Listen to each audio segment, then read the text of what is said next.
Friends, welcome back to Shri Mahalakshmi home foods అండి. ఈరోజు నేను చేయబోయే రెసిపీ జొన్నెలతోనే పేలాలండి. అయితే జొన్నెలను ఇప్పుడు జొన్నలు ఉడకబెడతానండి. స్టార్ట్ చేస్తున్నాండి. ఒక గ్లాసు జొన్నెలకు 5 గ్లాసు వాటర్ పోసుకోవాలండి.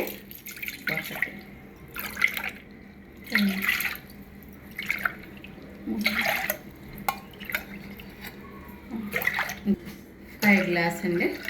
ఇప్పుడు వీటిని వాటర్ మరగబెట్టుకోవాలి. ఇట్లా మరుగుతున్నాయి కదండి, ఈ వాటర్లో ఇవి ఇట్లా పోసుకొని ఉడకబెట్టుకోవాలి. కొంచెం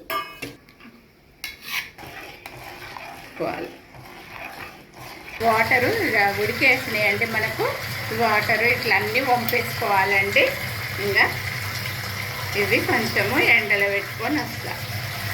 కొంచెము ఎండలో ఆరబెట్టుకోవాలండి కొద్దిసేపు గాలికి.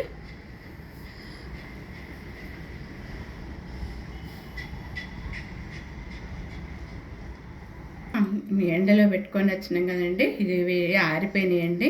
ఇప్పుడు బాండ్లీలో వేసి వేయించుకుంటే పాప్కార్న్ లాగా పేలాలు వస్తాయండి. పేలాలు రేపు నాగల పంచమి కదా, పూజ దగ్గరికి తీసుకుపోయేటందుకు ఇట్లా ప్రిపేర్ చేస్తున్నాండి. ఇప్పుడు ఇట్లా వేయించుకోవాలండి.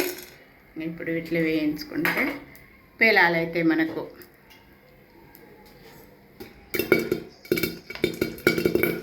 ఇట్లా పేలాలు అవుతున్నాయి చూడండి. మనకు ఇట్లా మంచిగా చక్కగా పేలాలు వచ్చేస్తున్నాయి చూడండి. అయిపోయినాయండి మనకు. ఇక మంచిగా చక్కగా పేలాలు అయిపోయినాయి కదండి. ఈ పేలాలను రేపు మనము నాగుల పంచమికి యూజ్ చేసుకోవచ్చు పూజ దగ్గరికి. మళ్ళీ ఈ పేలాలతోనే మళ్ళీ లడ్డు కూడా తొలి ఏకాదశి అప్పుడు ప్రసాదంగా ఈ పేలాలతోని బెల్లం వేసి లడ్డు కడతారండి. ఇప్పుడు అది కూడా చూపిస్తా చూడండి. లడ్డు తక్కువ క్వాంటిటీ వేస్తేనేమో తక్కువ వస్తాయండి, ఎక్కువ క్వాంటిటీ వేస్తేనేమో మంచిగా ఎక్కువ పూలు లాగా మంచిగా వస్తున్నాయి చూడండి. పేలాలు చాలా బాగా వస్తున్నవి. ఇట్లా మీరు కూడా ఇట్లా హై ఫ్లేమ్ మీద పెట్టి చేసుకోవాలండి. వేసేటందుకు ఇప్పుడు 1 కప్పు పేలాలు తీసుకున్నానండి. నేను ఈ కప్పు పేలాలు తీసుకుంటున్నా. ఇది మిక్సీ పట్టుకొని వస్తానండి. ఇట్లా మిక్సీ పట్టుకొని వచ్చిందండి.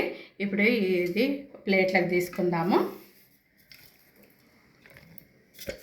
పిండి అదే 1 కప్పు బెల్లం వేసుకోవాలండి. ఈ కప్పు బెల్లము వేస్తున్నా.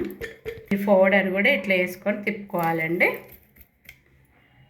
వేసుకుంటున్నాండి. అన్నీ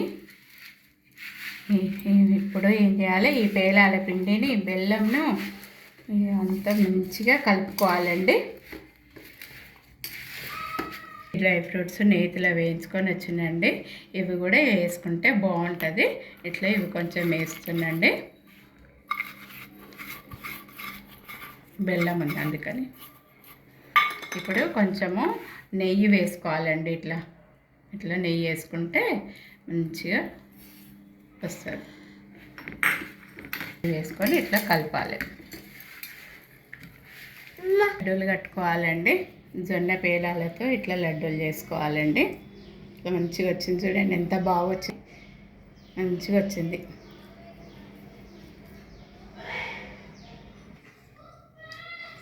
ఎంతో టేస్టీగా ఉండే ఇప్పుడు జొన్న పేలాలతోని రేపు నాగుల పంచమికి పుట్ట దగ్గరికి పేలాలు అయినవి, జొన్నలతోని పేలాలు అయినవి. ప్లస్ మళ్ళీ ఏకాదశి రోజు కూడా మనకు ఈ పేలాలతోని మంచిగా లడ్డూల్లాగా చేసి ప్రసాదము వినియోగం చేయొచ్చండి స్వామివారికి. అందుకని ఇప్పుడు ఈ పేలాలతో లడ్డూలు అయిపోయినవి మనకు. గుడి దగ్గరికి పుట్ట దగ్గర పేలాలు తీసుకుపోయేటందుకు ఇదొక వెరైటీ అయిపోయింది. ఇప్పుడు 2 వెరైటీలు అయిపోయినాయండి మనకు. మీరు కూడా నా వీడియోని చూసి ఇలా చేసుకోండి. నా వీడియోకు లైక్ చేయండి, షేర్ చేయండి, సబ్స్క్రైబ్ చేయండి. బాయ్.